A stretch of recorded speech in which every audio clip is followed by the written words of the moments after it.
वार्षिकोत्सव का पहला दिन है। स्वामी विवेकानंद के जीवन और संदेश के बारे में अपने मंतव्य हमारे सामने रखने के लिए मुख्य अतिथि के रूप में स्वामी आत्मश्रद्धानंद जी, सेक्रेटरी रामकृष्ण मिशन आश्रम कानपुर आए हैं। स्वामी जी को सादर मंच के ऊपर आमंत्रण कर रहा हूँ। वैसे ही गेस्ट स्पीकर के हिसाब से लुधियाना से डॉक्टर विनय सोफट जी आए हैं, उनको भी मंच में आमंत्रण कर रहा हूँ। पूज्य स्वामी आत्मश्रद्धानंद जी महाराज को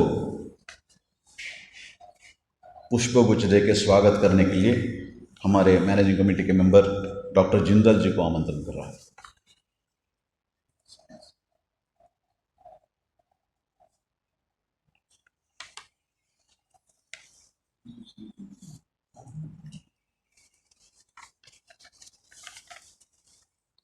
आज के कार्यक्रम के वक्ता speaker, guest speaker doctor Vinay Sofat ji को भामरी जी, हमारे managing committee member Bhamri ji पुष्पगुच्छ देकर स्वागत करेंगे।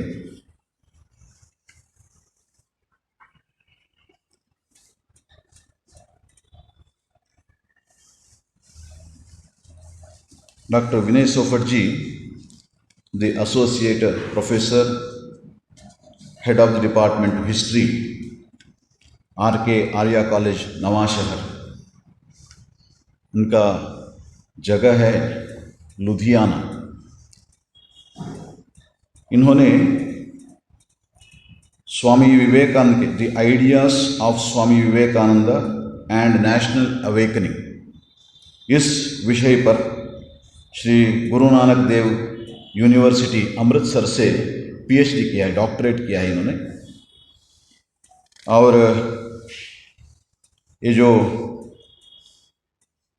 पंजाब में स्वामी विवेकानंद स्टडी सर्कल, जिसको डॉक्टर तलवार जी ये सब मिलके चलाते हैं, इसके स्टेट कोऑर्डिनेटर हैं। वैसे ही विवेकानंद केंद्र के पंजाब का स्टेट संपर्क प्रमुख है।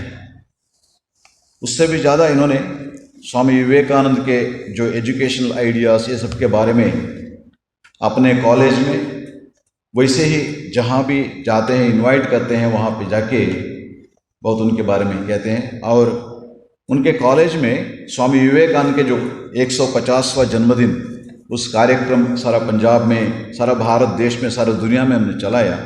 उस समय उनके कॉलेज में भी एक नेशनल सेमिनार आयोजित किया हुआ था। मेरे को भी आमंत्रण किए थे वहाँ पे।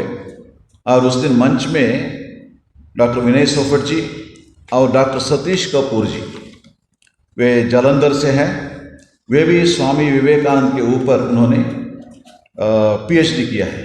ये दोनों थे। और एक प्रोफेसर अमृतसर से थे, वे गुरु नानक यूनिवर्सिटी के 3 जो विद्यार्थियों को स्वामी विवेकानंद के ऊपर PhD के लिए गाइड किए थे, वे भी थे। बहुत बड़ा अच्छा था कार्यक्रम, क्योंकि स्वामी विवेकानंद के 150वां जन्मदिन वो सब जगह में मना रहे थे वो कार्यक्रम। और इसके साथ साथ विनय सोफट जी 2008 से रामकृष्ण मिशन से युक्त हैं। जब स्वामी ब्रह्मेशान जी थे, उस समय जब वे अपने PhD कर रहे थे, उनके बहुत गाइडेंस उन्होंने लिया। और उसके बाद बेलूर मठ और कलकत्ता के जो Institute of Culture, Ramakrishna Mission Institute of Culture, ये सब के संपर्क में रहे।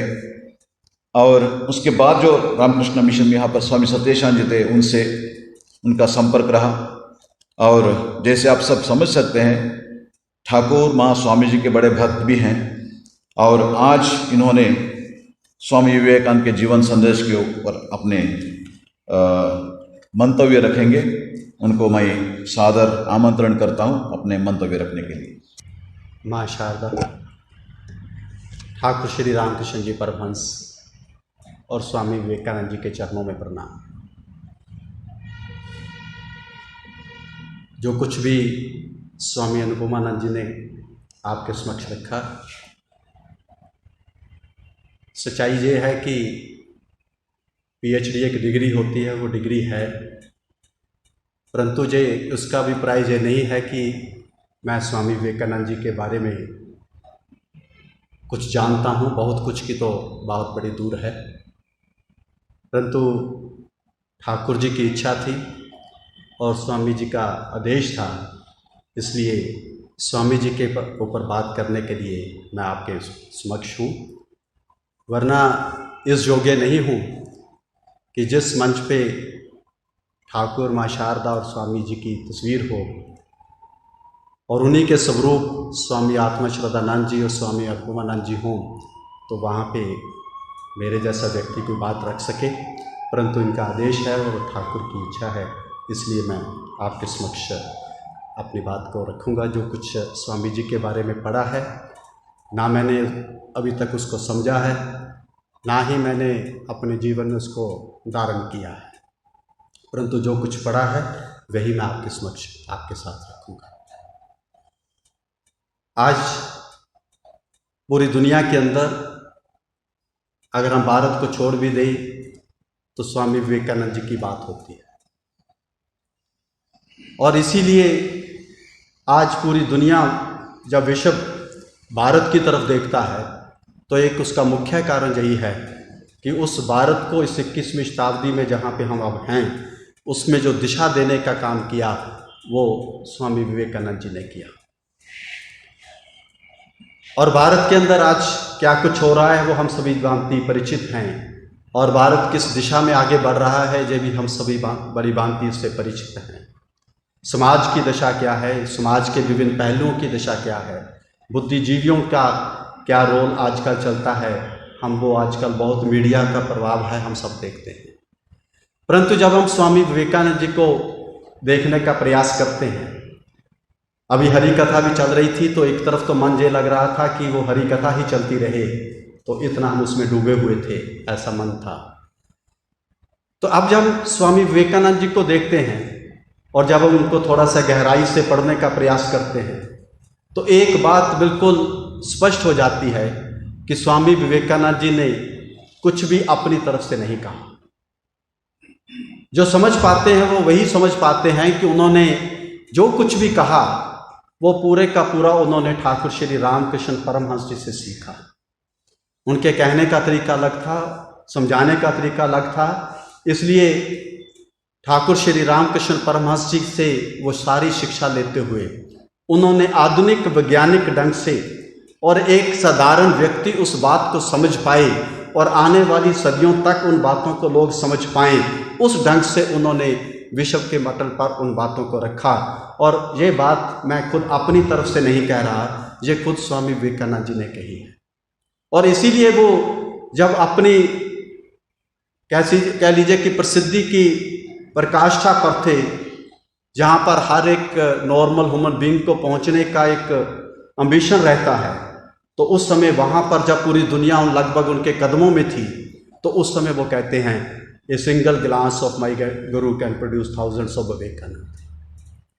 और जब जिसकी बात का जिक्र हरि कथा में हो रहा था, विश्व धर्म सभा के अंदर जब उन्होंने अपनी बात को रखा और उसके बाद अमेरिका के लगभग सभी न्यूज़पेपर्स ने और ख़ासतौर पर बड़े न्यूज़पेपर्स ने इस बात को स्वीकार किया कि ये जो नौजवान भारत से अमेरिका में आया है, उस देश को धर्म सिखाने की ज़रूरत नहीं है, और दुनिया उनकी इस बात को स्वीकार कर चुकी थी। तो उस समय विवेकानंद कहते हैं कि मैं तो कुछ बोला ही नहीं, मैं तो गूंगा था, जो कुछ बोले वो ठाकुर श्री रामकृष्ण परमहंस बोले। और इसीलिए हम देखते हैं कि बाद में उन्होंने जो रामकृष्ण मिशन आश्रम की स्थापना भी अपने गुरु के समर्पित करते हुए कही, ये वो रामकृष्ण परमहंस जी का ही उनके ऊपर आशीर्वाद था, उन्हीं की शिक्षाएं थी जो स्वामी विवेकानंद ने इस आधुनिक ढंग से लोगों के सामने रखी। और वो जब इस बात को रखते हैं तो हम कई बार, क्योंकि मैं इतिहास का विद्यार्थी हूँ, तो इतिहास की दृष्टि से देखने का प्रयास करते हैं। जब हजारों वर्ष पूर्व देखते हैं तो यूनान से एक सेनापति निकलता है, अलेक्जेंडर, सिकंदर। तो जब हम सिकंदर को बच्चों को पढ़ाते हैं तो हम कहते हैं कि सिकंदर एक तूफान की तरह आया, आंधी की तरह आया और तूफान की तरह चला गया, और उसके बाद सब कुछ तहस नहस कर गया।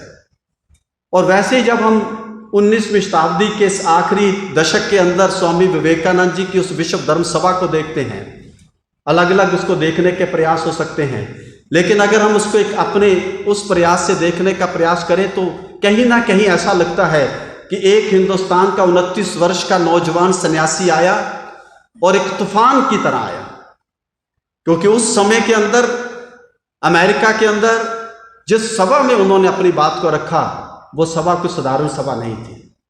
वो सभा दुनिया के अलग अलग मतों से, अलग अलग विद्वानों की, अलग अलग फिलोसफियों के चुने हुए व्यक्तियों की सभा थी, जिसको हम अपनी आज की साधारण भाषा में कहें तो अपने अपने फील्ड के गोल्ड मेडलिस्ट वहां पे बैठे हुए थे। उस सभा में हिंदुस्तान का नौजवान सन्यासी जाता है और वो जिस ढंग से अपनी बात को रखता है तो उसको हम अगर कंपेयर करें तो वो एक तूफान हिंदुस्तान की संस्कृति का, एक तूफान था भारतीय सभ्यता का जो उन्होंने उस समय वहां पे रखा। लेकिन खूबसूरती ये थी भारत की सभ्यता की, ठाकुर श्री रामकृष्ण परमहंस जी के आशीर्वाद की और स्वामी विवेकानंद जी की उस बखूबी की कि उन्होंने उस तूफान में सब कुछ तहस नहस नहीं किया। उन्होंने उसके बाद एक अमृत की बौछार की, और वो अमृत की बौछार थी भारत की कल्चर की, वो अमृत की बौछार थी भारत की सभ्यता की, वो अमृत की बौछार थी हजारों वर्ष की हिंदुस्तान की उस पहचान की जिसको लोग उस समय डॉग्स के बराबर काउंट कर रहे थे, गुलामी में काउंट कर रहे थे। और उस बौछार से जो अमृत वर्षा, वो उसकी उस समय जरूरत थी हिंदुस्तान को खड़ा करने के लिए। इसलिए नहीं कि एक थोड़ा सा भौगोलिक क्षेत्र खड़ा करना था, इसलिए कि जैसे स्वामी विवेकानंद खुद कहते हैं, बाद में खुद स्वयं कहते हैं, शैल इंडिया डाई, क्या भारत को मर जाना चाहिए? अगर ऐसा हुआ तो पूरी दुनिया से आध्यात्मिकता खत्म हो जाएगी, पूरी दुनिया से मानवता खत्म हो जाएगी। इसलिए उस दुनिया के अंदर आध्यात्मिकता को जिंदा रखने के लिए, मानवता को जिंदा रखने के लिए हिंदुस्तान का जिंदा रहना जरूरी है। वो अमृत की बौछार थी, परंतु जैसी बौछार की जरूरत उस 19वीं शताब्दी के उस अंतिम दशक के अंदर थी, आज उससे कहीं ज़्यादा जरूरत फिर से है। और इस बात का बड़ी भांति ज्ञान स्वामी विवेकानंद जी को भी था। इसीलिए वो कहते हैं माई bones will speak for 1500 years. इसीलिए वो कहते हैं कि 1500 साल तक मेरी हड्डियां बोलेंगी। हड्डियां बोलने का अर्थ है कि उनके विचार बोलेंगे, उनके जो बातें वो हमें समझा गए हैं, जो कह गए हैं, जो शिक्षाएं दे गए हैं, वो बातें आने वाले हजारों सालों तक हमारे बीच में रहेंगी। और इस भारत के माध्यम से, विश्व गुरु के माध्यम से वो पूरी दुनिया का कल्याण उसमें होगा। और ये बातें जब उन्होंने स्वच्छ दुनिया के सामने रखी तो उसका प्रभाव, जैसे मैंने कहा कि वो एक तूफान की तरह आए, तो उन्होंने तोड़ा क्या? उन्होंने तोड़ी उस समय के अंधविश्वास, उन्होंने तोड़ी उस समय की कट्टरता, उन्होंने तोड़ी उस समय की जो सामाजिक और धार्मिक बुराइयां थी, और वो सारी सोच को तोड़ा जिसके माध्यम से भारत की सभ्यता की तौहीन की जाती थी। और स्वामी विवेकानंद को जब हम देखते हैं तो स्वामी विवेकानंद ऐसे व्यक्ति नहीं है कि जो एक ही व्यक्ति किसी मत को पकड़कर कट्टरता की बात करते हैं। वो दोनों तरफ के पहलुओं को समझते हुए, ना सिर्फ दोनों पहलुओं को समझते हुए बल्कि अनगिनत पहलुओं को समझते हुए अपनी बात को रखते हैं। और जब उन्होंने अपनी बात को रखा तो उसमें, जैसे हरि कथा में भी था कि जब उन्होंने 5 शब्द बोले तो वो 5 शब्दों से वो सारे मतों को जो प्रतिनिधित्व कर रही थी ऑडियंस, अलग अलग विचारधाराओं की, जिसमें वो लोग चुनकर आए हुए थे अलग अलग देशों से, वो सभी के सभी हिल गए। उन्होंने 5 शब्दों में ऐसा क्या जादू था? वो जादू था ठाकुर श्री रामकृष्ण परमहंस जी के आशीर्वाद से, उनकी जो शिक्षा थी और उनके अपने चरित्र के अंदर जो प्योरिटी थी, उसकी वो करैक्टर जो था वो उसके माध्यम से झलका, जिसके वो सभी हिल गए।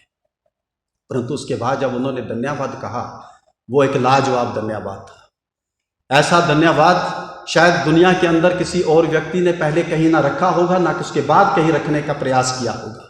वो धन्यवाद में क्या कहते हैं? आई thank you in the name of the most ancient order of the Monks.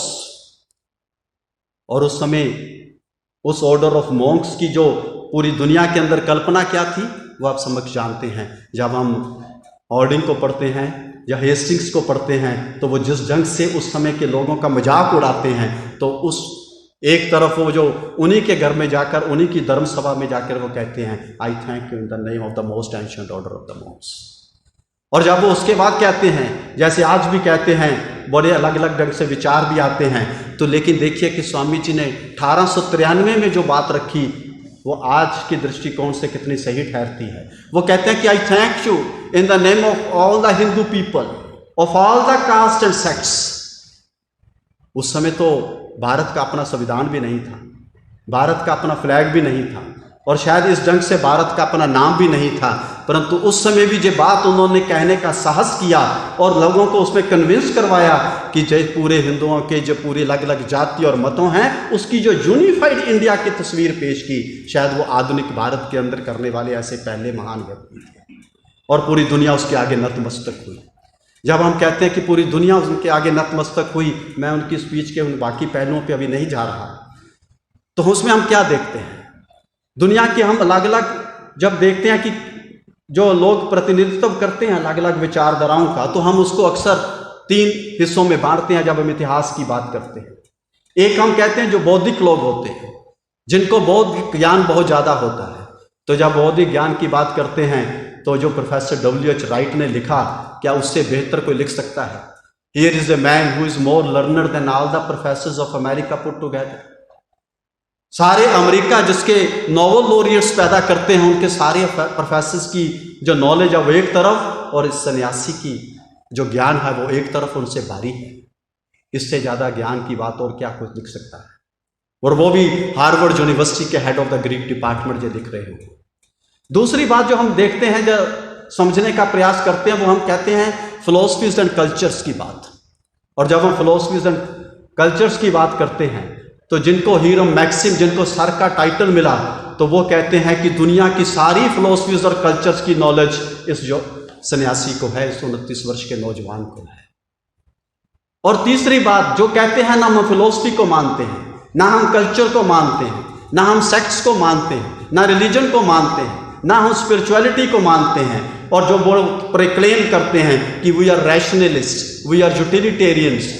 तो वो एक एग्जाम्पल हमारे समक्ष है जो लियोन लैंड्सबर्ग जी ने हमारे समक्ष रखी है। वो कहते हैं कि जब वो रैशनलिस्ट और यूटिलिटेरियंस इकट्ठे हुए और उन्होंने कहा कि हम स्वामी जी से बात कल्चर पे नहीं करेंगे, हम स्वामी जी से बात फिलोसफी पे नहीं करेंगे, इसके तो पूरा जो पूरा है उन्होंने पूरा छाए हुए हैं इस बातों के ऊपर, हम अपने ढंग से स्वामी जी को परखने का प्रयास करेंगे। जिसको हम कई बार बच्चों से बात करते हुए हम कहते हैं कि हम कहें कि हम तुम्हारी गेम नहीं खेलेंगे, तुम हमारी गेम में आओगे, हमारे रूल्स के मुताबिक खेलोगे, और हमारे ही जज होंगे, हमारी ही ऑडियंस होगी, हमारे ही प्लेयर्स होंगे, सब कुछ हमारा होगा, लेकिन सिर्फ तुम एक होगे और हमारी ऐसे आपको खेलना पड़ेगा। वो एक रैशनलिस्ट और यूटिलिटेरियंस इकट्ठे हुए और स्वामी जी के साथ बातचीत शुरू हुई।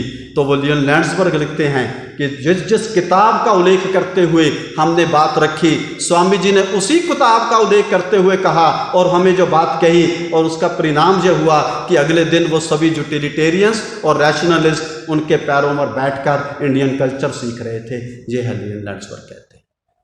तो इससे ज़्यादा एक भारत की सभ्यता की पहचान और क्या हो सकती थी। और जब यही बात भारत पहुंची, तो जिसको स्वामी जी ने जाने से पहले खुद कहा था, जब वो जैसे कन्याकुमारी की बात हो रही थी, तो कन्याकुमारी जाने से पहले स्वामी जी ने खुद कहा, if India is not did it is almost dead.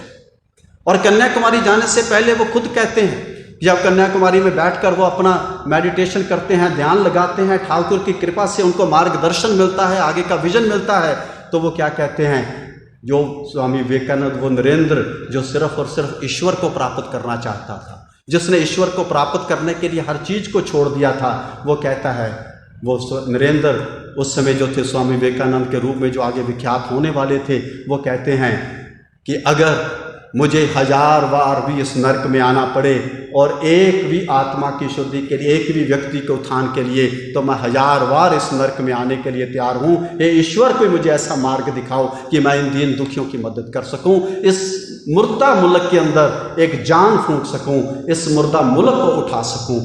ऐसी हालात थी उस समय भारत की। और जब स्वामी विवेकानंद ने अपनी बातें रखी, तो उसी मुर्दा शरीर के अंदर कैसी जान पड़ी वो आप सब जानते हैं। वो शब्द क्या थे? वो शब्द थे उनकी आत्मा से प्रेरित, उनकी आत्मा से निकले हुए वो ताकत के शब्द, जिसकी सीख उन्होंने अपने ठाकुर श्री रामकृष्ण परमहंस जी के चरणों में बैठकर सीखी थी। और वो स्पष्ट रूप से क्या कहते हैं, strength is life, weakness is death. अभी 2 दिन पहले आप सभी जानते हैं कि पूरे पंजाब के अंदर और लगभग पूरे उत्तर भारत और पूरे शायद हिंदुस्तान के अंदर एक बहुत चर्चित नाम रहता है जिसको लोग बहुत श्रद्धा से याद करते हैं, जिनकी शहादत को याद करते हैं, शहीद आजम भगत सिंह को याद करते हैं। और शहीद आजम भगत सिंह लिखते हैं कि मैं नास्तिक। और जब हम स्वामी विवेकानंद को पढ़ते हैं तब पता लगता है कि शहीद आजम भगत सिंह का नास्तिक क्या है। स्वामी विवेकानंद लिखते हैं कि मैं उसको धार्मिक नहीं मानता जो 33 करोड़ देवी देवताओं में तो विश्वास रखता है लेकिन स्वयं खुद में विश्वास नहीं रखता। और मैं कहते हैं कि मैं उसको आस्तिक मानता हूं जो चाहे किसी में भी विश्वास ना रखता हो लेकिन वो खुद में विश्वास रखता हो। तो ये है स्वामी विवेकानंद जी का स्ट्रेंथ और ताकत की बात। ये है शहीद आजम भगत सिंह को, जिसको लोग नास्तिक जरूर कहते हैं, उनका आर्टिकल है, लेकिन ये शहीद आजम भगत सिंह का आस्तिक है कि वो जो सेल्फ कॉन्फिडेंस से भरपूर थे, उसकी बात स्वामी विवेकानंद जी ने कही थी और उसी से प्रेरित थे शहीद आजम भगत सिंह। मैं उसकी ज़्यादा डिटेल में चर्चा नहीं करूंगा, लेकिन एक छोटा सा इंसिडेंट मैं जरूर आपके समक्ष रखना चाहता हूं। जब सॉन्डर्स को मारने के बाद शहीद आजम भगत सिंह कोलकाता जाते हैं छुपते हुए, पूरी अंग्रेज की CID को तोड़ते हुए, तो वहां पर जाकर वो देखते हैं स्वामी विवेकानंद जी और रामकृष्ण परमहंस के बारे में जानते हैं। जब वापस आते हैं तो एक अपने मित्र को पत्र लिखते हैं और उस पत्र में लिखते हैं कि जो ठाकुर श्री रामकृष्ण परमहंस और विवेकानंद जी के बारे में लोगों के मन में श्रद्धा बंगाल के अंदर है, वैसी ही श्रद्धा वो मुझे जो है स्वामी राम तीर्थ जी के मन में के प्रति पंजाबियों में दिखाई नहीं देती, होनी चाहिए। और स्वामी राम तीर्थ कौन है? जो तीर्थ राम गोस्वामी थे, प्रोफेसर थे मैथमेटिक्स के। लाहौर के अंदर वो स्वामी जी को सुनने के लिए गए और जब स्वामी जी को सुना लाहौर के अंदर, तो उसके बाद वो तीर्थ राम गोस्वामी जी स्वामी राम तीर्थ हो गए। तो उनके प्रति इतनी श्रद्धा रखते हैं। तो आप समझ सकते हैं कि जैसे मिस्टर ट्रैगट ने अपनी CID की रिपोर्ट में लिखा, जैसे बहुत से अंग्रेजों ने लिखा कि जो हम जो दावे के साथ कह सकते हैं कि रामकृष्ण मिशन जो है वो क्रांतिकारी पैदा नहीं करता। हमें इस बात का कोई सबूत नहीं है कि रामकृष्ण मिशन आश्रम जो है क्रांतिकारी पैदा करता है, लेकिन हम इस बात से पूरी तरह आश्वस्त हैं जो मिस्टर ट्रैगट की रिपोर्ट कहती है कि जो भी क्रांतिकारी भारत के अंदर पैदा होते हैं वो ठाकुर श्री रामकृष्ण मिशन आश्रम से प्रेरित होते हैं। ये वो बातें लिखते हैं, ये भगत सिंह की बात वहां से प्रेरित होकर निकलती, वो स्ट्रेंथ की बात जो स्वामी जी ने कही। लेकिन हमने जो स्वामी जी की बात को, स्ट्रेंथ को उस ढंग से शायद नौजवानों तक पहुंचाने का प्रयास नहीं किया, क्योंकि हमने तो अक्सर यही कहा कि नेपोलियन कहता था nothing is impossible in this world, लेकिन स्वामी जी कहते हैं everything is possible in this world, you can do anything and everything. और जिसकी बात वो स्वामी जी ने कही है, जो the children of immortal bliss, जो हमें डिविनिटी है हमारे अंदर, उस डिविनिटी को पहचानना ही हमारा लक्ष्य है। और जब हम उसको पहचान जाएंगे और जब हम इस बात को जान जाएंगे कि मैं उस परमपिता परमेश्वर की औलाद हूँ जो सर्वशक्तिमान है, तो मैं भी परमपिता परमेश्वर ही हूँ जिसकी मर्जी के बिना कोई पत्ता नहीं हिल सकता। तो उस ताकत के आगे फिर दुनिया की कौन सी चट्टान जो है वो टकरा सकेगी, जो कौन उसका विरोध कर सकेगा, जो कौन उसके आगे ठहर सकेगा। ये बातें जब उस समय के हिंदुस्तान के नौजवानों तक पहुंची, तब वो एक नया हिंदुस्तान उठकर खड़ा हुआ, जिस हिंदुस्तान का आज़ादी का स्वरूप हम आज देख रहे हैं। और यही बातें जब वो स्वामी जी ने कही तो उन्होंने बार बार चेतावनियां भी दी। जैसे अभी बात की कि उन्होंने कहा कि हर जीव के अंदर ईश्वर को देखो, और जब स्वामी जी ने जहां तक कहा कि अगर मेरे हिंदुस्तान का एक कुत्ता भी भूखा सोता है तो मैं हर एक हिंदुस्तानी को गद्दार समझता हूं, खास तौर पर पढ़े लिखे हिंदुस्तानी को। इतना दिल रोता था उनका इन हिंदुस्तानियों के इन हालात को देखकर, इसलिए उन्होंने हिंदुस्तानियों को झंझोड़ा भी। और मैं एक अपनी आखिरी बात कहते हुए 2 या 3 मिनट में अपनी बात को समापन करूंगा। आज जो चुनौती भारत के समक्ष खड़ी है, वो बहुत सी चुनौतियां हो सकती हैं, हर एक चुनौती हर एक के लिए एक अपनी गंभीर चुनौती हो सकती है, परंतु अगर जो मुझे लगता है, जो आपसे सहमत हो सकते हैं कि जो सबसे बड़ी चुनौती आज हमारे समक्ष खड़ी है कि हमारे हिंदुस्तान की धरोहर को, संस्कृति को बचाने में जिसका हजारों वर्षों से योगदान रहा, हजारों वर्ष की गुलामी, हजारों वर्षों से हुए हमले, हजारों वर्षों से हुई तशद्दुद, जिसको मिटा नहीं सकी, क्योंकि उस सभ्यता, संस्कृति को, उस धरोहर को बचाने के लिए भारत की औरत ने अपने चरित्र को संभाल कर रखा, अपने परिवार के अंदर उसको संभाल कर रखा, वो धरोहर बची रही। आज सबसे बड़ा खतरा उस धरोहर को है। हमारे परिवारों के टूटने पे है। और इसलिए स्वामी विवेकानंद जी शायद इस बात को जानते थे, तो उन्होंने आज से 1900 से पहले ये बात कह दी थी, 122 वर्ष पहले ये बात कह दी थी कि एक हो सकता है कि दुनिया में कभी कोई ऐसा समय आए कि जब कोई वेद ना हो सकता है कोई ग्रंथ ना हो सकता है कोई महापुरुष का नाम ना हो सकता है राम का नाम ना हो। उस समय भी भारत के कण कण से अगर कोई आवाज आएगी तो सीता की आवाज जरूर आएगी। इसलिए जरूरी है कि वो सीता का जो आदर्श है, वो भगवान राम का जो आदर्श है, वो आज भी हमारे परिवार का हिस्सा बने। हम उस सीता के आदर्श को समझ पाएं, उसको अपना पाएं, क्योंकि सीता कोई प्राचीन भारत की एक वो जिसको कह देते हैं आज के जो आधुनिक फेमिनिस्ट हैं, आउटडेटेड नहीं है, वो आधुनिक भारतीय औरत की आदर्श है। भारतीय आधुनिक औरत की जो सर्वश्रेष्ठ, जो हम कह सकते हैं क्राइटेरिया, जिसको आज पूरी दुनिया मानती है, नारीवादी मानते हैं, वो कहते हैं कि वो औरत आधुनिक है जो आत्मविश्वास से भरी हुई है, गहनों से नहीं, प्रॉपर्टी से नहीं, ज्ञान से नहीं, आत्मविश्वास से भरी हुई चरित्रवान औरत ही आधुनिक औरत की निशानी हो सकती है। और सीता से ज़्यादा आधुनिक आदर्श और कोई हो नहीं सकता। उसकी अब जब डिटेल में हम पढ़ेंगे तो हमें समझ में आएगा। इसलिए अगर हम इन आदर्शों को याद रखेंगे, स्वामी जी के इन शब्दों को याद रखेंगे, तो जो स्वामी जी का सपना था और जो स्वामी जी ने कहा, सपना नहीं उन्होंने कहा था, जो हकीकत होगी, जब उन्होंने कहा था by the turn of this century, मैं देख रहा हूँ कि भारत माता जो प्राचीन भारत के अंदर जिसको सोने की चिड़िया कहते थे, उससे भी ऊंचे पटल पर बैठे मैं देख रहा हूं, और भारत को हम उस तरफ बढ़ता हुआ देख रहे हैं। हम उस गति को और बढ़ा सकते हैं, उसको और आगे ले जा सकते हैं, अगर हम स्वामी विवेकानंद जी के इन शब्दों को अपने जीवन में धारने का प्रयास करें। बहुत बहुत धन्यवाद।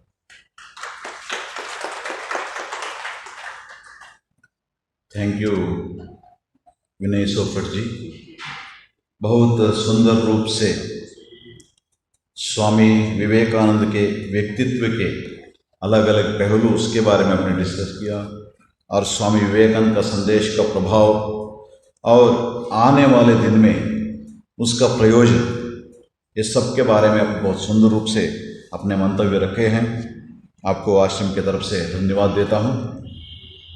अब हम सुनेंगे स्वामी आत्मश्रद्धानंद जी महाराज के मंतव्य।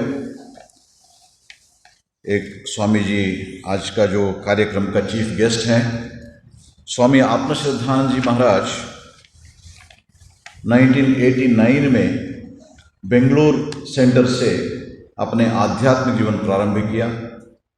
और आप सब जानते हैं रामकृष्ण मिशन में 10 साल का ट्रेनिंग होता है, उसमें बेंगलुरु में और उसके बाद बेलूर मठ में और उसके बाद मैसूर में 10 साल का ट्रेनिंग के बाद 1999 साल में स्वामी जी को संन्यास दीक्षा हुई। स्वामी आत्मश्रद्धानंद जी महाराज लगभग 12 साल मैसूर और बेंगलुरु कर्नाटका में उन्होंने सेवा की है, और उसके बाद 12 साल हमारे रामकृष्ण मिशन के जो 100 साल पुराना वेदांत केसरी मैगजीन जो है, स्वामी विवेकानंद के समय में ये प्रारंभ हुआ करता, चेन्नई से चलाया जाता है, उसके एडिटर थे स्वामी जी। और एडिटर होकर कई किताबों को भी उन्होंने एडिट किया है और बहुत सारे आर्टिकल्स लिखा है। और उस समय मद्रास में IIT में स्वामी विवेकानंद स्टडी सर्कल है, उसका भी स्वामी आत्मश्रद्धानंद जी महाराज चलाते थे। वहाँ स्टूडेंट्स को हर हफ्ते वहाँ जाके क्लास लेना, उन लोगों का बहुत सारे उन्होंने एक्टिविटीज़ में युक्त हुए थे। और उसके बाद स्वामी जी हमारे बेलूर मठ में ब्रह्मचारियों का ट्रेनिंग सेंटर है, वहाँ पर आचार्य थे उन लोगों का मार्गदर्शन करने के लिए। और अभी हाल में 2018 अक्टूबर से हमारे यहाँ नज़दीक कानपुर में रामकृष्ण मिशन आश्रम के सेक्रेटरी रूप से स्वामी जी अपने जो सेवा कर रहे हैं। और वहाँ भी कानपुर में भी वहाँ पर IIT में एक स्वामी विवेकानंद सेवा समिति है, बहुत सारे कार्यक्रम वहाँ चलाते हैं। स्वामी जी उन लोगों का जो प्रेरणा है और हर शनिवार को उनका एक मेडिटेशन के एक क्लास होता है। आईआईटी कानपुर का जो है अभी ऑनलाइन में चल रहा है, वो भी स्वामी जी करते हैं। और भारत देश में सब जगह में उनको इन्विटेशंस आता है हमारे आश्रम में कहीं बड़ा बड़ा कार्यक्रम हो।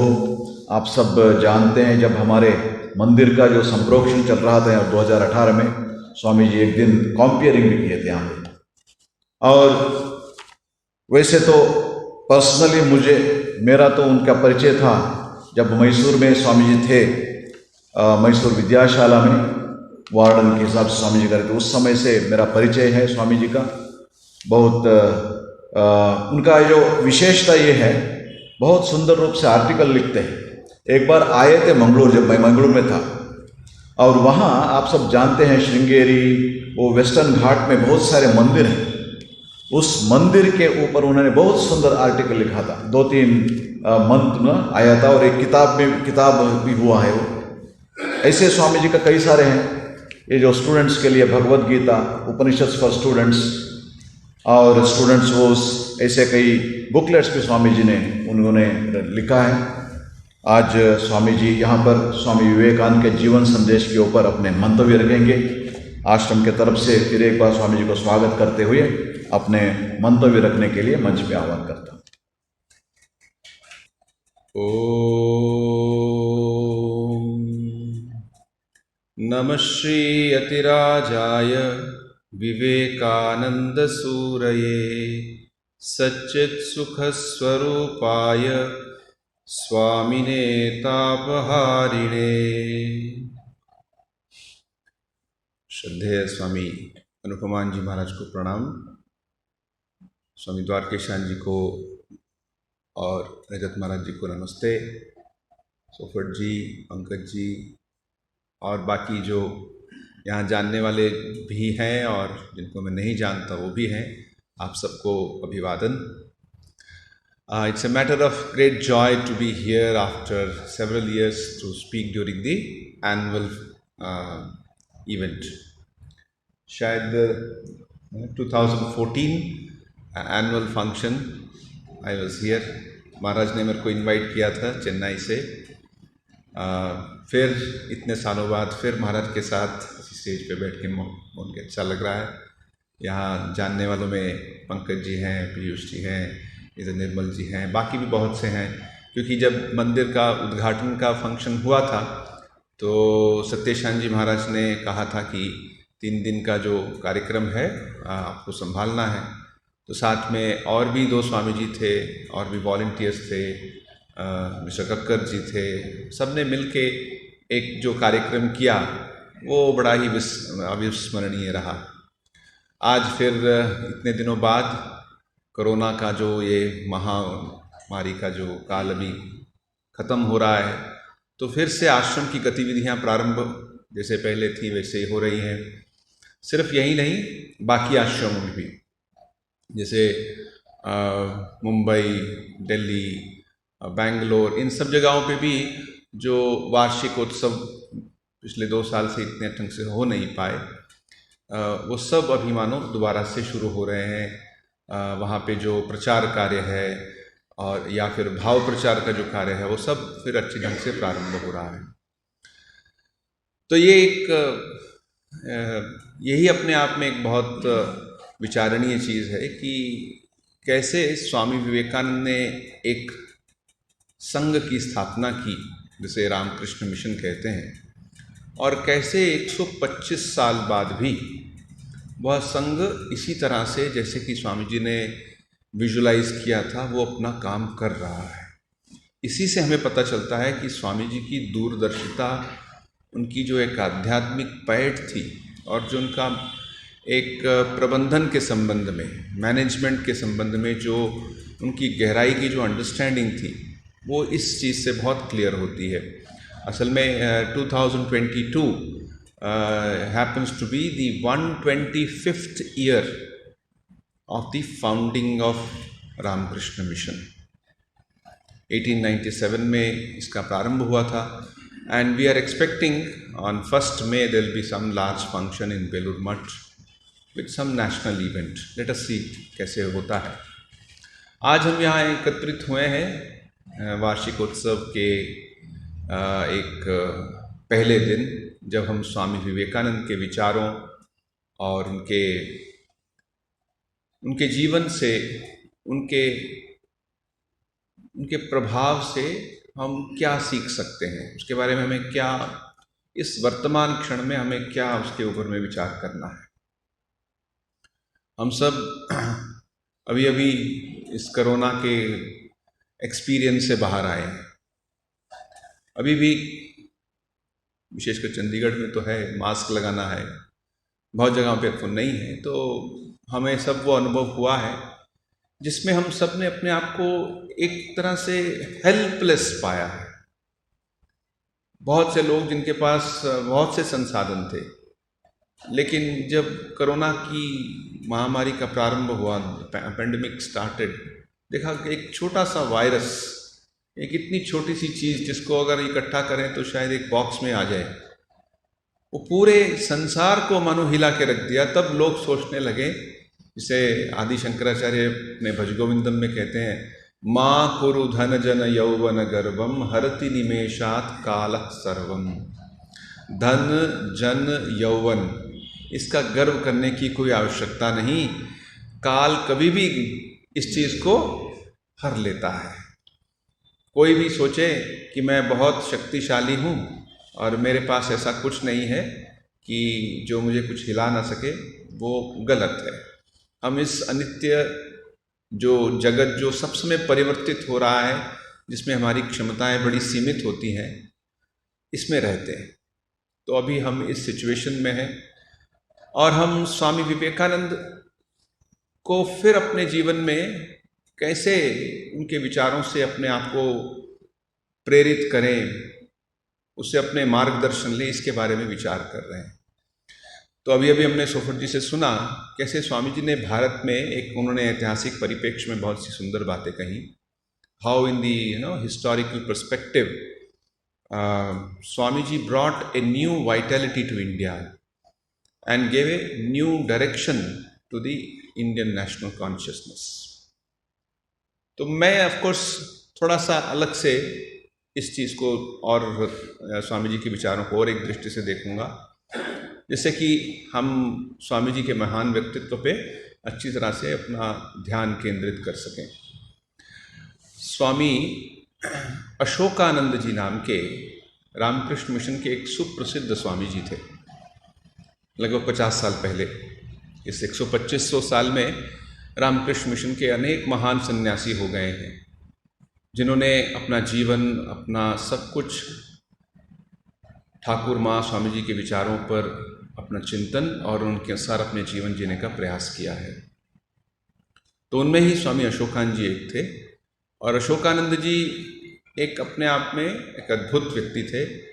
वो अमेरिका में 30 या 35 साल थे, उनके जो लेक्चर सैन फ्रांसिस्को में दिए गए, वो वेदांत के ऊपर में बड़ी गहराई की कही गई बातों का एक समूह है। स्वामी विवेकानंद के बाद अगर किसी ने उस गहराई से किसी तरह से इसको प्रकाशित किया है, वो स्वामी अशोकानंद जी थे। तो अशोकानंद जी महाराज स्वामी जी के बारे में कहते थे, Swami Vivekananda is not something which you can understand with little titillation of your brain cells. You will have to meditate on him and on and on and on. Then perhaps then a little bit of his greatness will dawn upon you. तो ये है स्वामी जी के बारे में एक बड़ा ही सटीक opinion, कि उनको हम सिर्फ बौद्धिक रूप से नहीं समझ सकते।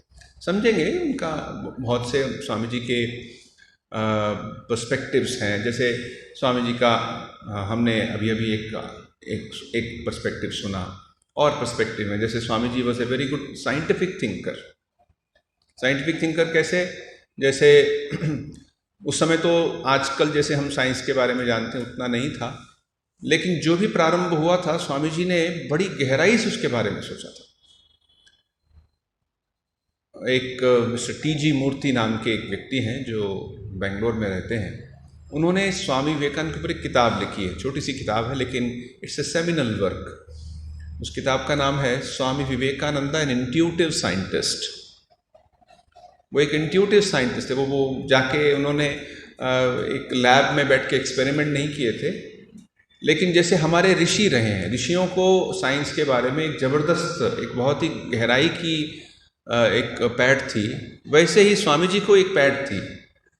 And it's no wonder way Swami ji Paris गए तो ही met some of the very well known people of science there,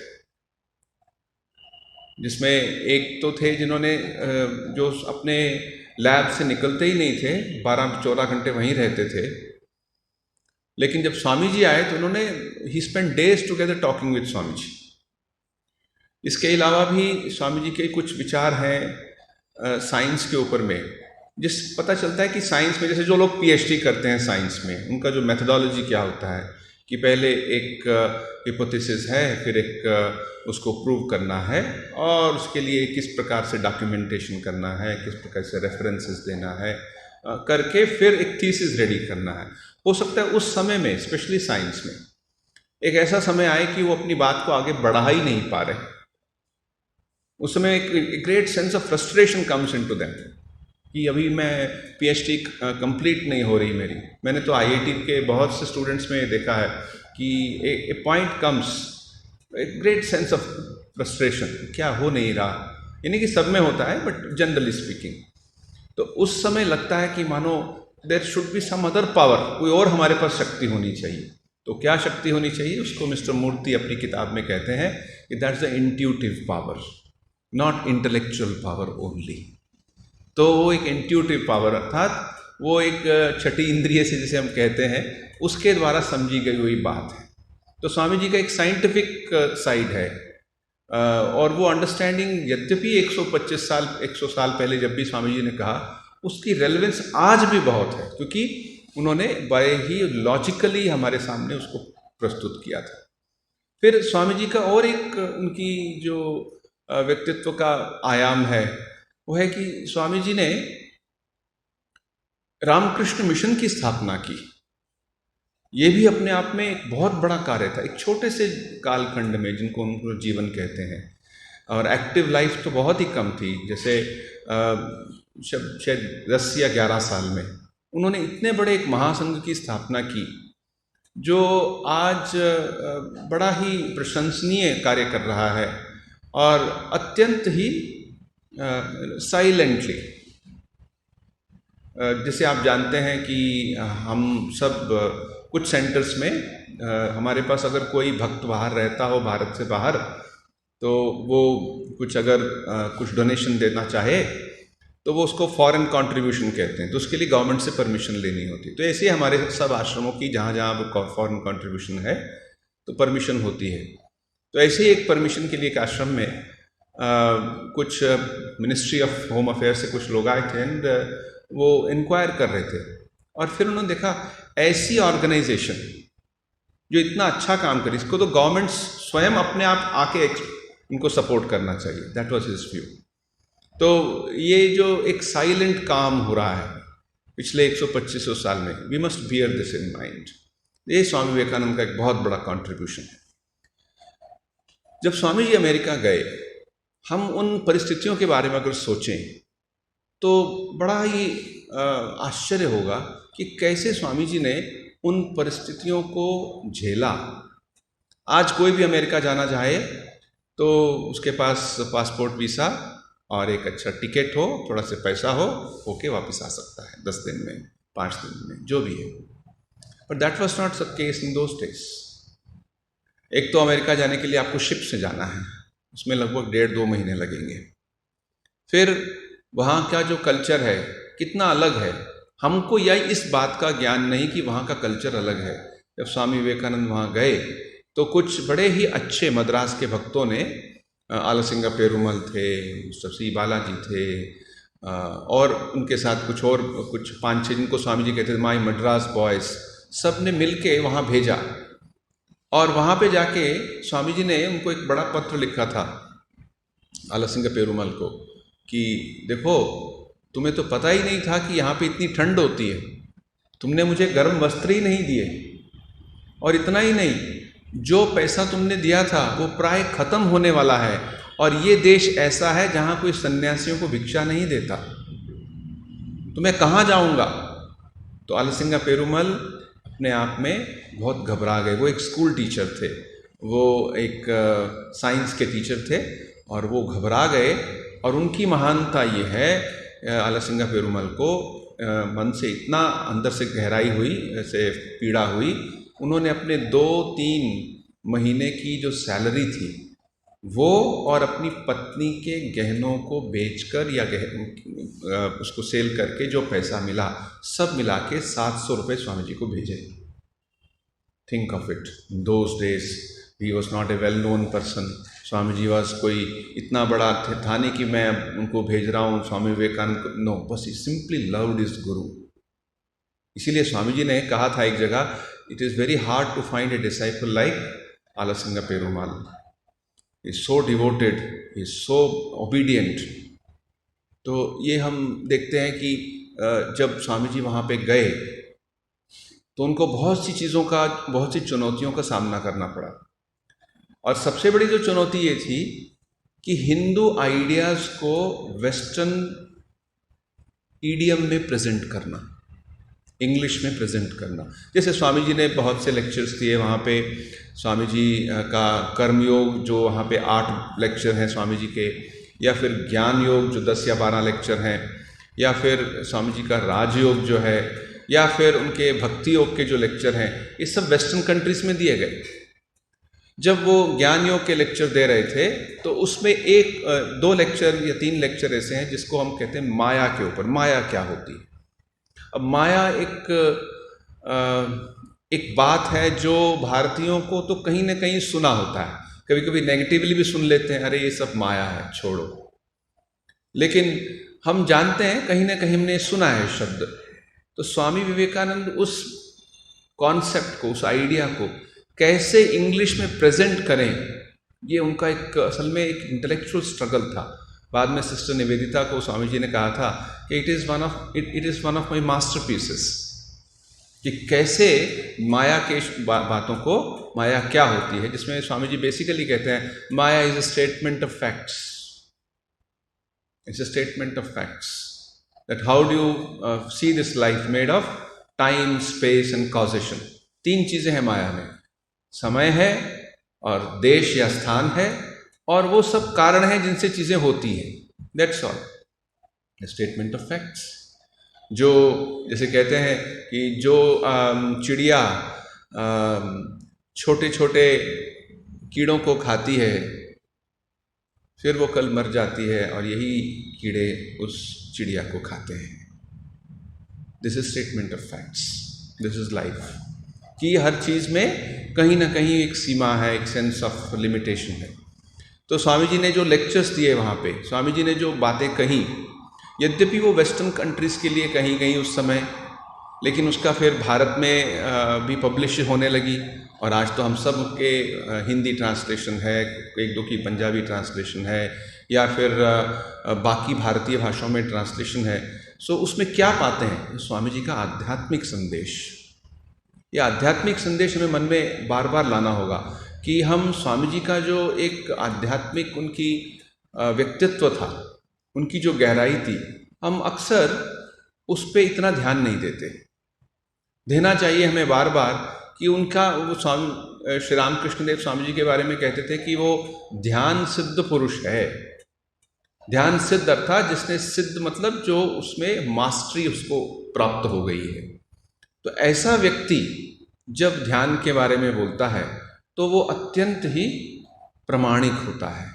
आजकल के युग में अक्सर लोग हमारे पास आते हैं, या जिनको वो समझते हैं कि यह व्यक्ति हमारे प्रश्नों को, हमारी समस्याओं को हल कर सकता है, उसके पास जाते हैं, तो उनके पास अक्सर जो एक समस्या होती है कि मन बड़ा चंचल है, मन बड़ा विचलित रहता है, सब कुछ होते हुए भी अप्रसन्नता है, असंतोष है।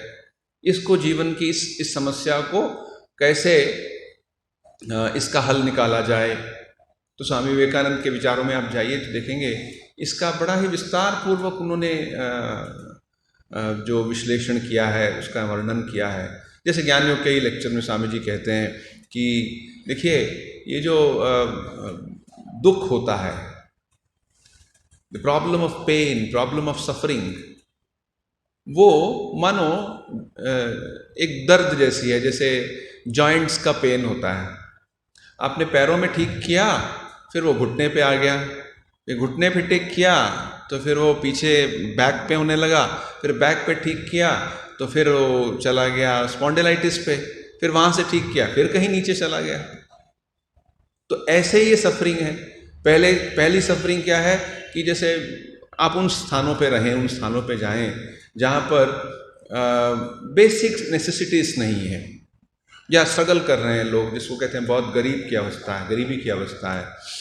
तो उनका जो स्ट्रगल है उस स्तर पर जो वो बात करते हैं वो है कि कैसे गरीबों को खाना दिया जाए, या फिर उनको जो उनकी मूलभूत आवश्यकताएं हैं उसको पूर्ण किया जाए, चाहे वो एजुकेशन हो, चाहे उनको वस्त्र हो, रहने का जो जगह हो। अब जैसे ही ये चीज़ें पूर्ण होने लगती हैं, जैसे ही किसी सोसाइटी में जो मटेरियलिस्टिक नीड्स हैं वो अपने आप में संतुष्ट हो गए हैं, या हमारे इंडिविजुअल लेवल पे जब ये ठीक होने लगती हैं, तब मनुष्य की समस्या जो है वो एक दूसरे स्तर पे है। वो अपने आप को खोजने लगता है, इतना सब कुछ तो हो गया, अब मैं क्या करूं। अब जैसे महाराज ने कहा कि आईआईटी के स्टूडेंट्स के साथ मेरा इंटरेक्शन रहा है, पिछले 18 साल से काफ़ी स्टूडेंट्स से इंटरेक्शन रहा है, अभी भी है। तो मैं जो देखता हूँ कि बहुत से स्टूडेंट्स जो बड़े सेंसिटिव माइंड के होते हैं, ये प्रश्न करते हैं। अच्छा, मैंने 12वीं क्लास में तो बहुत अच्छे मैंने प्राप्त कर लिए एग्ज़ाम। मेरे मम्मी ने कहा था तुम बहुत काम करना, तुम्हें अच्छा आना चाहिए, तो मैंने प्राप्त कर लिया। अब फिर मैं आईआईटी में भी आ गया हूँ। अब आईआईटी के बाद में क्या करूँगा? जॉब के बाद क्या करूँगा? जॉब के बाद पैसा हो गया तो फिर क्या करूँगा? क्या जीवन का लक्ष्य सिर्फ एक परिवार बनाना है, संतान बनाना है, इससे ऊपर भी कुछ है? तो ये जो प्रश्न है यही है कि travelling of suffering from a lower level to the higher level. जहाँ से शुरू हुई थी पहले चलो पैरों में शुरू हुई थी, अब एक दूसरे स्तर पर आ गई। तो ये बेसिक जो ये सफरिंग या जो दुख का विषय है, इसको कहते हैं कि ये वेदांत की भाषा में कहें तो ये मूलभूत जो है ये अभाव की समस्या है। अभाव जो पहले तो बड़ा मटेरियलिस्टिक लगता है, अब मटेरियलिस्टिक अभाव दूर हो गया तो फिर एक इमोशनल अभाव आने लग पड़ता है।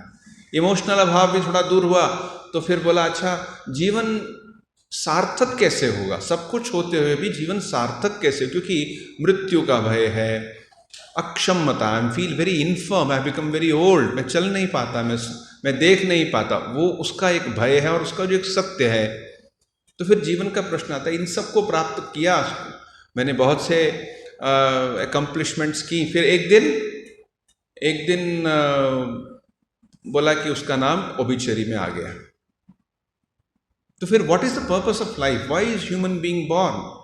ये बात स्वामी विवेकानंद अपने आध्यात्मिक संदेश में श्री रामकृष्ण की जो बात थी उसी को उन्होंने एक मॉडर्न संस्कृत या इंग्लिश में कहा। श्री रामकृष्ण देव ने कहा था कि जीवन का लक्ष्य ईश्वर प्राप्ति है, या फिर कहें मानव जीवन का लक्ष्य ईश्वर प्राप्ति है। अच्छा, ये जो ईश्वर प्राप्ति का जो आदर्श है, तो क्या ये बाकी प्राणियों के लिए, उनके लिए नहीं है? बोले उनके लिए भी है। जैसे हमने देखा किसी के पास कोई पालतू जानवर है, कोई पेट है, क्या उसके जीवन का लक्ष्य भी यही है? वे है, लेकिन ये बहुत बड़ा लेकिन है कि वो उस समय सक्षम नहीं है कि वो साधना कर सके। उसे एक ह्यूमन बॉडी चाहिए, उसी में बैठ के वो साधना कर सकता है, उसी में बैठ के अपने अंतःकरण को शुद्ध कर सकता है, ईश्वर की आराधना कर सकता है, और उस आराधना से उसके अंतर में जो कर्म है, जो संस्कार है, उसका जो मूलभूत अविद्या की बात है वो वहाँ पे समाप्त हो सकती है। अगर कोई कहे कि अच्छा, तो हम तो कभी कभी पढ़ते हैं पुराणों में कि एक हाथी थे, वो मगरमच्छ ने पकड़ लिया था, उन्होंने प्रार्थना की, उनको मुक्ति मिल गई, तो आप ये कैसे कहते हैं? ये जो पुराणों में जो कहानियाँ हैं, ये कहानियाँ हमारी प्रेरणा के लिए हैं, वास्तव में ऐसा नहीं है। वास्तव में भगवान की कृपा से सब कुछ संभव है। वो किसी को भी कहीं भी मुक्ति दे सकते हैं, ये उनकी इच्छा पर है। लेकिन हमारे एक साधारण बुद्धि से जो हम समझते हैं कि मोक्ष तभी संभव होगा कि जब व्यक्ति उस साधना करने योग्य उसके पास चित्त होगा, तो उस चित्त का वो उपयोग करेगा, वो साधना करेगा, अपने शरीर का, अपने व्यक्तित्व का, अपनी भावनाओं का वो एक उच्चतर उसको एक माध्यम बनाएगा। तभी उसके मन में वो पवित्रता आएगी, वो शुद्धता आएगी, जिसके वो प्राप्त करके अपने जीवन के लक्ष्य तक पहुंच सकता है। तो स्वामी विवेकानंद का ये जीवन तक लक्ष्य तक पहुंचने का जो आदर्श है, इसको चाहे आप ज्ञान के द्वारा कीजिए। ज्ञान अर्थात ज़्यादा पुस्तकें पढ़ना नहीं, ज्ञान अर्थात अपने आत्मज्ञान को प्राप्त करना। मैं कौन हूँ? Am I only this body और I am something more than body?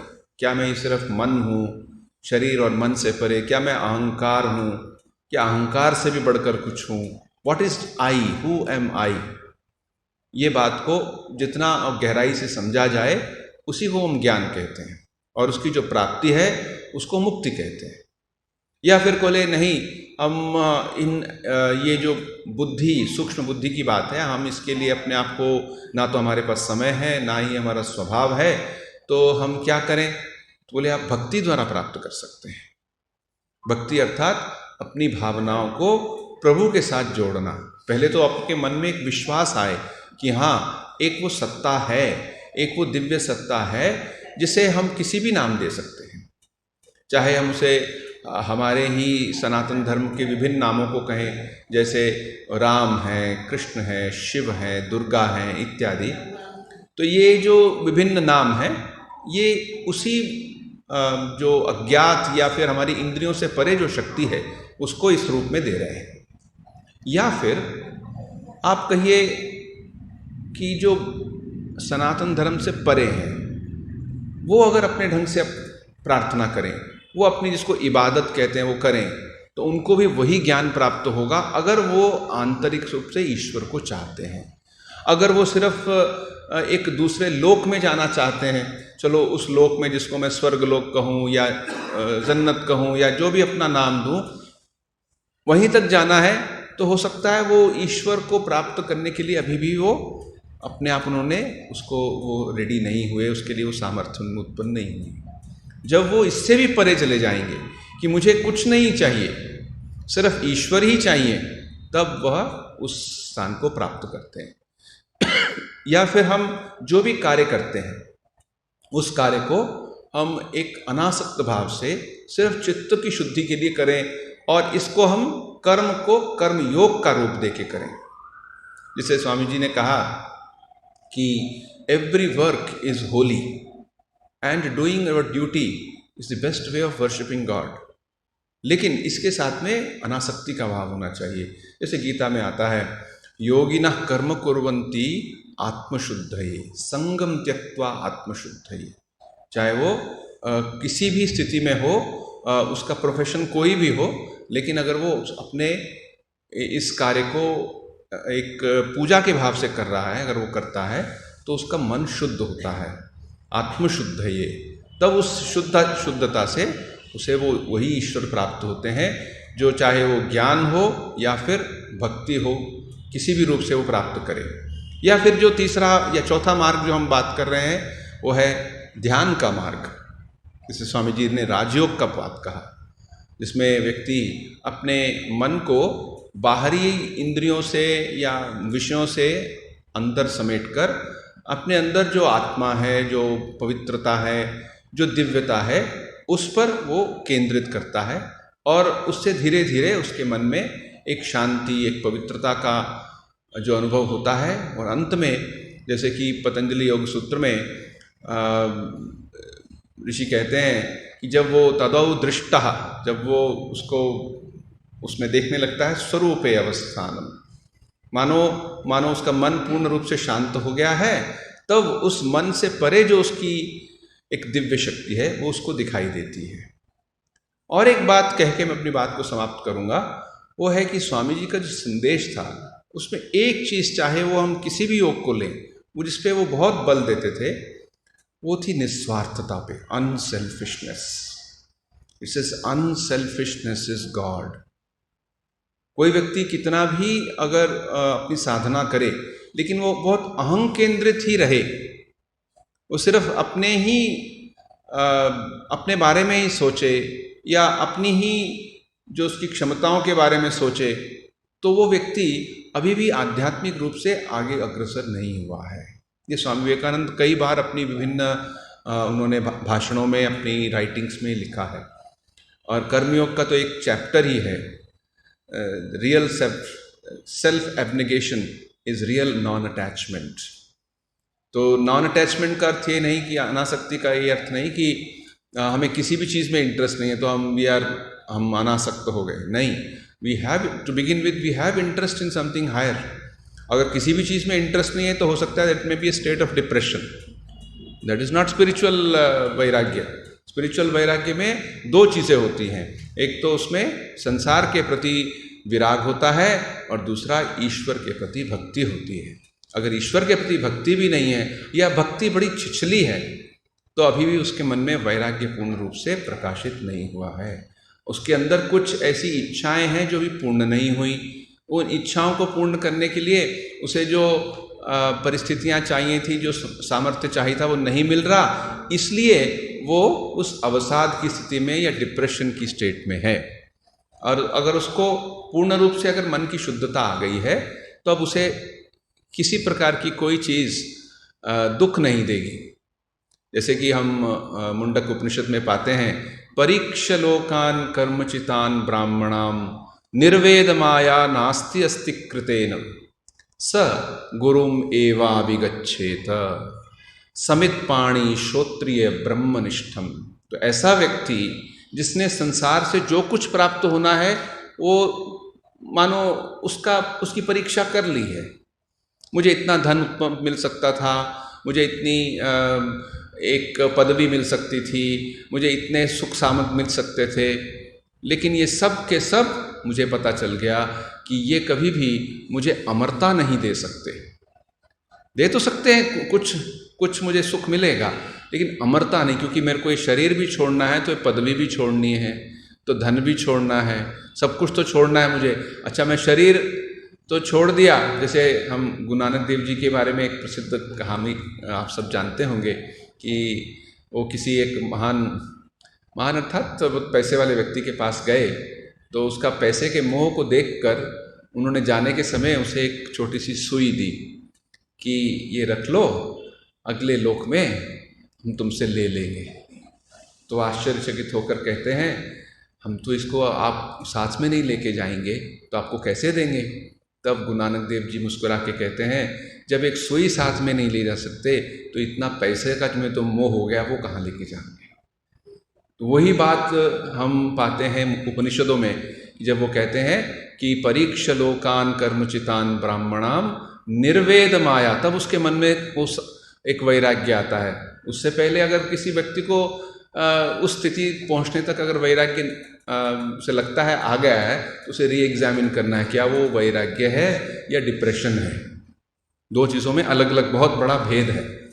तो जो हो, स्वामी विवेकानंद ने निस्वार्थता पर बहुत बल दिया और उसको उन्होंने सेवा के रूप में, जैसे कोई व्यक्ति कहे कि मैं बड़ा निस्वार्थ हूँ, तो उसका कैसे पता चले कि वो निस्वार्थ है? तो सेवा द्वारा पता चलेगा। और सेवा चाहे वो एक इस दृष्टि से हो कि वो किसी को खाना खिला सकता है या किसी को वस्त्र दे सकता है या एजुकेशन दे सकता है, चाहे उस स्तर पे हो या फिर किसी और स्तर पर हो। जैसे स्वामी जी अपने कर्मियों के एक भाषण में कहते हैं कि we can have 3 types of helps, physical, mental and spiritual. Physical help, जैसे कुछ भी मटेरियल किसी को देना जो नीडी है, जिसको गीता में सात्विक दान कहा गया, या फिर उसे किसी प्रकार की और सेवा करना जो उस स्तर पर आवश्यक है। दूसरा है इंटेलेक्चुअल, अर्थात उसे ऐसा सक्षम कर देना कि वो अपना पैसा आप कमा सके, अपने पैरों पे आप खड़ा हो जाए, और आपके लिए, आपके सहायता के लिए उसे कोई आवश्यकता नहीं है।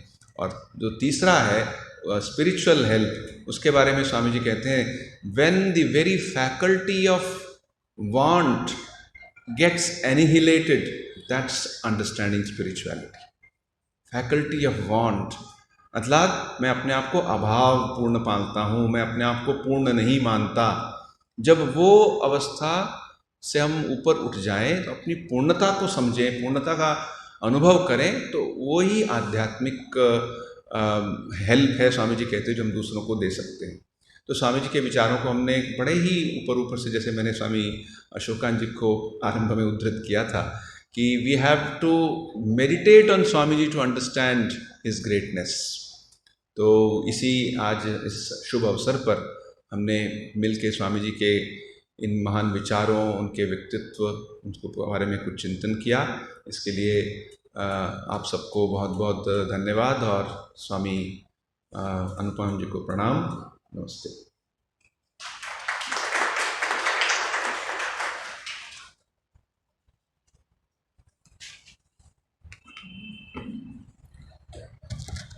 स्वामी आत्मश्रद्धानंद जी बहुत सुंदर रूप से स्वामी विवेकानंद के जीवन का जो उपलब्धि है उसके बारे में उन्होंने हमें बताया। पहले स्वामी विवेकानंद जो साइंटिस्ट, इंट्यूटिव साइंटिस्ट, साइंस के बारे में स्वामी विवेकानंद का जो भी ये है, और कितने लोगों को उन्होंने इंस्पायर किया था इस फील्ड में, उसके बारे में।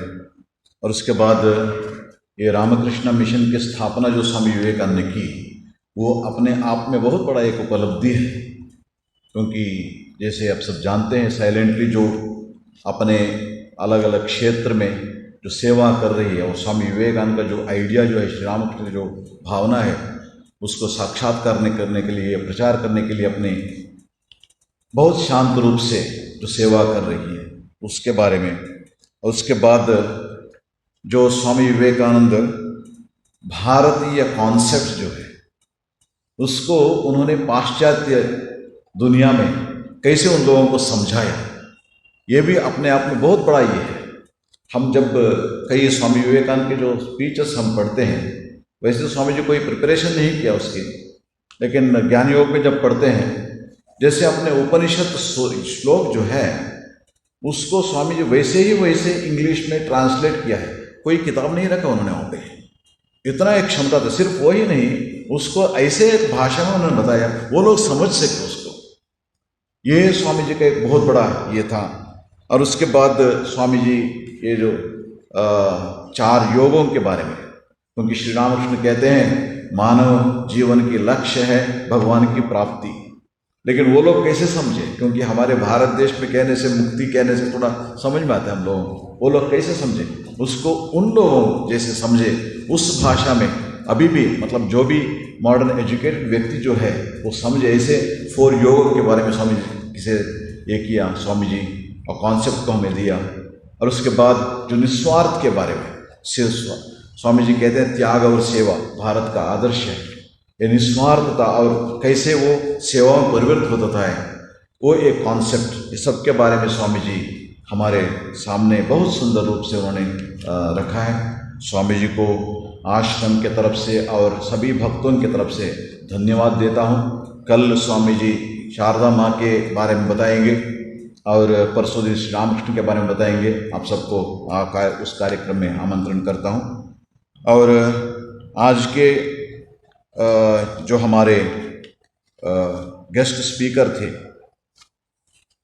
डॉक्टर विनय सोफट जी, उन्होंने भी बहुत सुंदर से स्वामी विवेकानंद के व्यक्तित्व का अलग अलग पहलू उन्होंने हमारे सामने रखा है। उनको आश्रम के तरफ से और सभी भक्तों की तरफ से धन्यवाद देता हूँ। और स्वामी आत्मश्रद्धानंद जी से ये विनती करता हूँ उनको मेमेंटो देकर सम्मानित करें।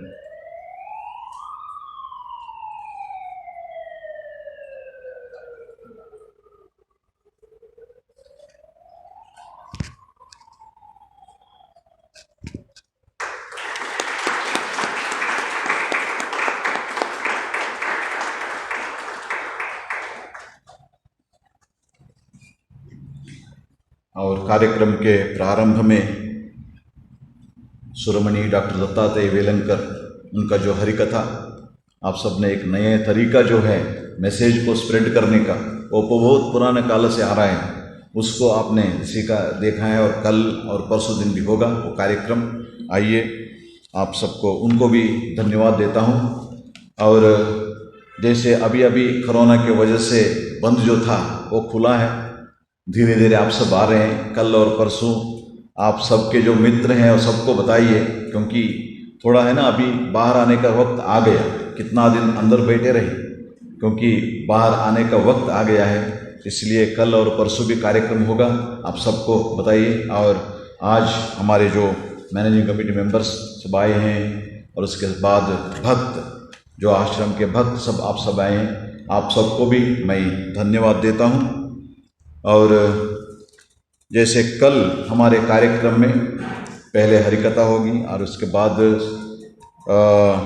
डॉक्टर नीलमल मित्तल जी शारदा माँ के जीवन और संदेश के बारे में बताएंगे, और स्वामी आत्मसिद्धांत जी शारदा माँ के जीवन के बारे में बताएंगे। आप सबको कल का कार्यक्रम को स्वागत करते हुए आज का जो कार्यक्रम जो है, जो भी इस युग में इस कार्यक्रम में सहयोग दिए हैं सभी को धन्यवाद देते हुए और जयकार के साथ हम आज के कार्यक्रम समाप्त करेंगे। ओम शांति शांति शांति। हरि ओम तत्सत्। श्री राम कृष्णार्पणमस्तु। जय भगवान श्री राम कृष्ण देव की जय। जय श्री शारदा माई की जय। जय स्वामी विवेकानंद महाराज जी की जय। जय श्री चंडी मनसा माई की जय। जय श्री गुरु नानक देव जी की जय।